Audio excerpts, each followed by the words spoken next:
Testing. All right. Well, Kelvin, welcome to Austin. I guess welcome back to welterweight. How are we feeling ahead of this fight?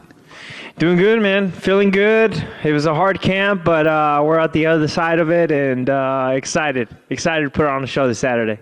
Obviously, everyone's going to talk about the weight, but how much of your camp was just based on training versus, okay, I got to shed this weight, I got to get back down there? It was basically 50-50, to be honest. We knew that we had to work to get the weight down, and then obviously get the skill sessions as well. So it was really 50-50.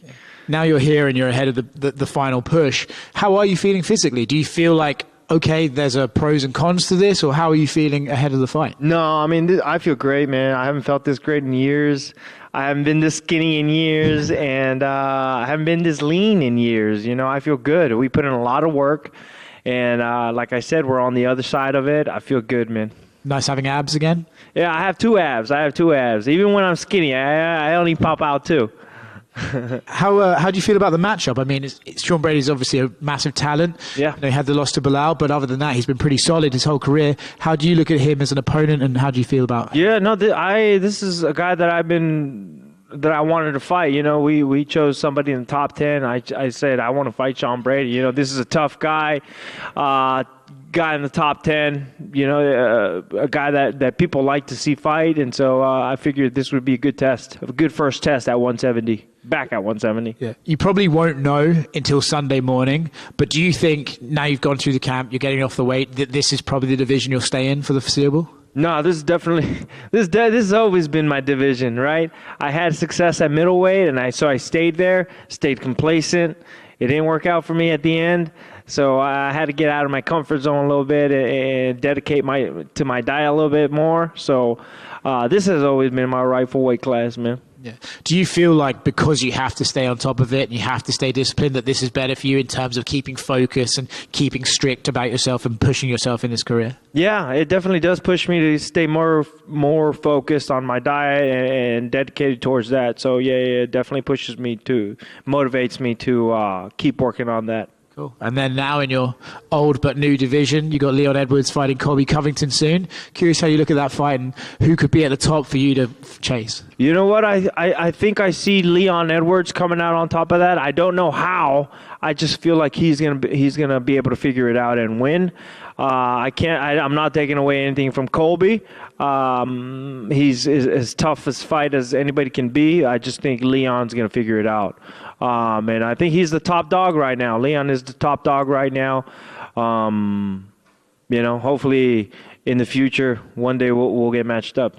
And last one for me, Ian Gary versus Vicente Luque. How do you reckon that fight goes? Sorry? Ian Gary versus Vicente Luque. How do you reckon that fight plays out? Ooh, that's going to be an exciting fight, Ian Gary, Vicente Luque. I mean, Vicente Luque is always putting on bangers, right? And so I think, I don't know, I think that the pressure and skills that Vicente brings is probably a kryptonite to a style like Ian Gary's, where he has to maintain his distance and really use that long reach that he has. I feel like Vicente is going to break through that and be able to figure it out.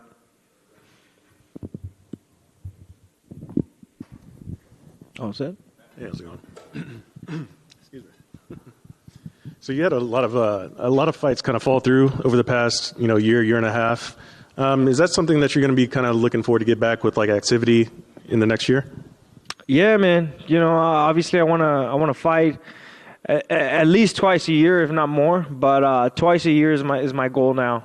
I know I've had a lot of fights fall through. Injuries, surgeries, knee surgery, mouth surgery, a freaking cut in my nose, fractured nose. Like, a lot of stuff has happened, but we're on the other side of that now, and I think we're in a new phase, and I'm very happy. And is that activity going to be something you're going to be able to keep up with, back at 170? Like, do you have it dialed in like that now? Well, we're still kind of dialing everything in. For this fight, we got it all dialed in. But I mean, off camp, we're gonna have to figure things out, and then all the way up to my next fight, we're gonna have to dial stuff in for sure. But for right now, we're just focused on dialing it in for this fight and focused on this Saturday night. And, Brady coming off of his first loss, do you think that makes him a little bit more dangerous now that he doesn't have that 0 to to worry about, protecting that record, so to speak? I think it makes him dangerous either way. This guy is a young guy, hungry guy. He's in the top 10 already. He's very young into his UFC career, so I'm sure he wants to keep rising up, keep coming up the ranks, beating big names, getting big fights. I remember being in his position, and he's a very, very dangerous guy, whether he's undefeated or not. I have a lot of respect for a guy like Sean Brady. And you're currently ranked number 11th in the middleweight division on the UFC's rankings. So a win here, where do you think that'll put you in the welterweight? Well, Sean is ranked 9, so hopefully, I beat him. I jump right into that top 10 as well. So that's what I'm hoping for.